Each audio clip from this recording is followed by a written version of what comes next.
Okay, so we've put the arms on and the legs on, but the work's not over yet.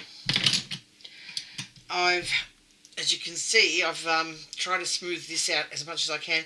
As I said, when you start to apply the additional hand and the additional leg and so forth, the more you apply, the harder it becomes to work, and that includes smoothing, because you've got all these that you've got to watch you don't actually ruin.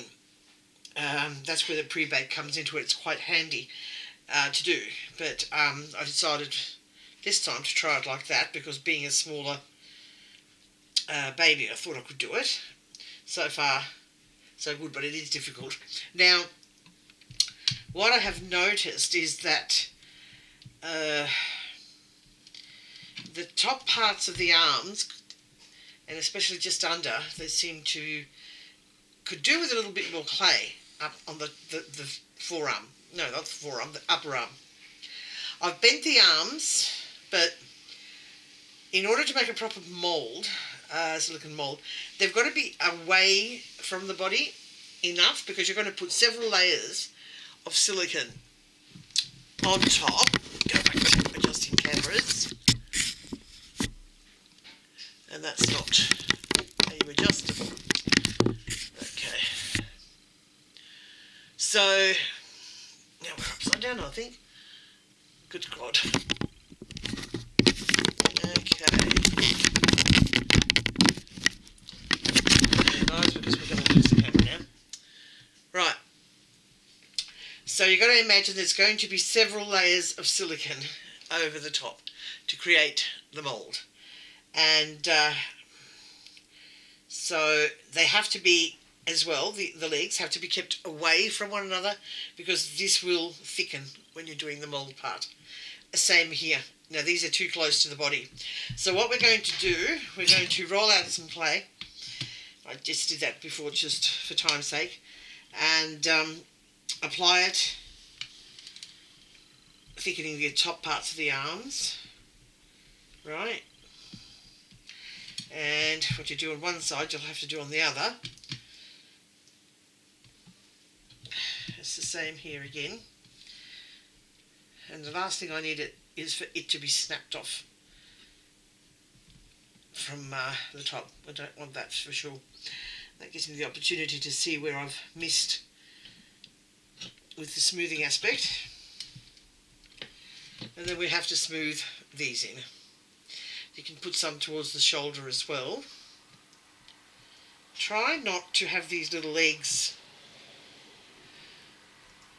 touching the glass and getting all dinted. Fun times. So,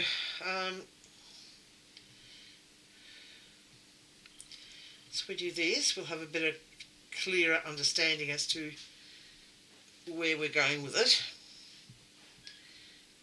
Just needs that extra support there.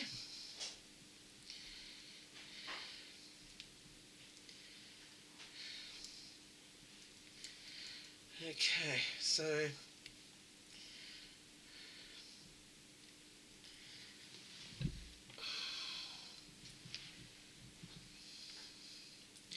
to smooth this in.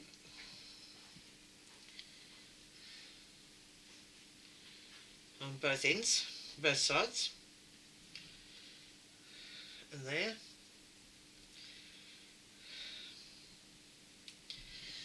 Nearly there. Making sure there's no seams that are visible. Now in those tight corners, get a tool and just smooth it in with a tool. You could always go over it with your finger or thumb, but there we go. You're poking up a bit. Oh dear. Where did my round... Here we go. It's stuck again.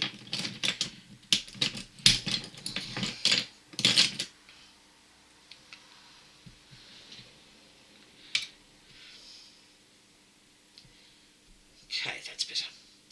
You can also use this to smooth out, incidentally, too. Better if you use it in a rolling motion, but you can use it.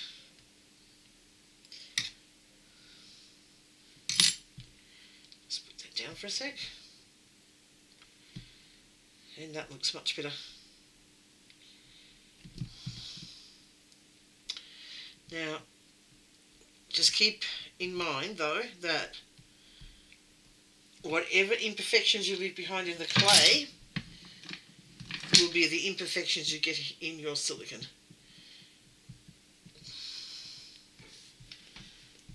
Once you've poured it.